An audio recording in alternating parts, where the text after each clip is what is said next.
Hi, this is Ken Okel, and I help people improve their lives through improved communication. Today, we're going to talk about a subject a lot of you have been asking about: how to deal with the fear of public speaking. Stress is a normal part of life. When you're up there doing a presentation, your flight or fight response may be activated. You may feel like running out of the room. Don't do that.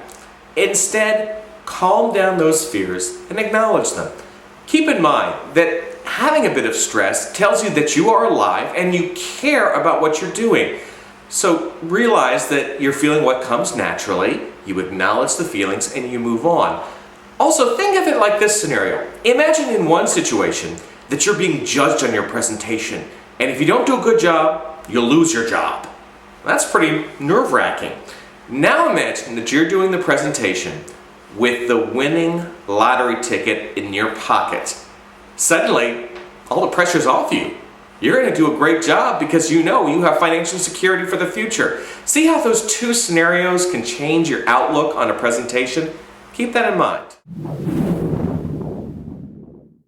Another tip that works well for me is to think about the end of my presentation. I try to imagine the audience having gathered some valuable information. They're smiling, they've had a good time, they hate to see me go. It just kind of sets up a positive feedback loop that makes me give the presentation that I imagine giving.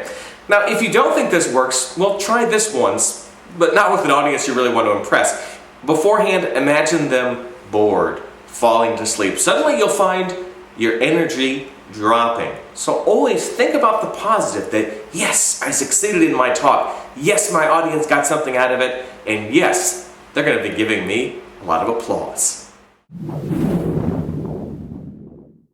All right, raise your right hand if you ever worry about things.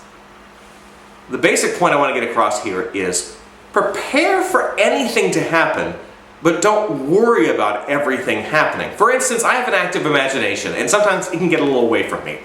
I could imagine that I'm giving a presentation, everything's going well, but then someone in the audience is walking around and they slip on a banana peel. They suddenly fall into someone who has a hot pot of coffee. The coffee is then spilled in the lap of the woman of my dreams who I have yet to meet. She then has to leave the room because she's got scalding coffee all over her clothes. Thus, my speech and my future life are ruined. Now, while this could happen, it's highly unlikely. And that's the thing. You don't want to worry about those things where there's just a low percentage of having it happen.